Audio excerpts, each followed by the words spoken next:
করব ফুটির আইসক্রিম। এর জন্য একটা দোকান থেকে ফুটি নিয়ে এসেছি, আর এখানে 4টে কফি খাওয়ার কাপ নিয়েছি। এবার কাপের মধ্যে ফুটিগুলোকে আমি ঢেলে নেব। প্রত্যেকটা কাপে সমান করে ফুটিগুলোকে ঢেলে নেব।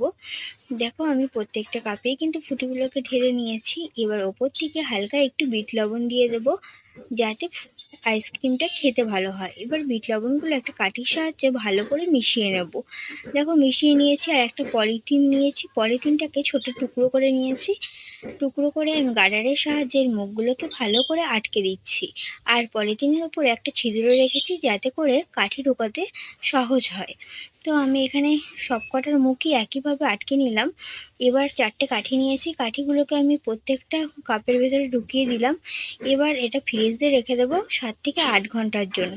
7 থেকে 8 ঘন্টা পর আমি ফ্রিজ থেকে বার করে নিয়েছি, আর আমার আইসক্রিম পুরো রেডি। তো কেমন হয়েছে অবশ্যই তোমরা কমেন্ট করে জানিও। ভালো লাগলে লাইক সাবস্ক্রাইব করতে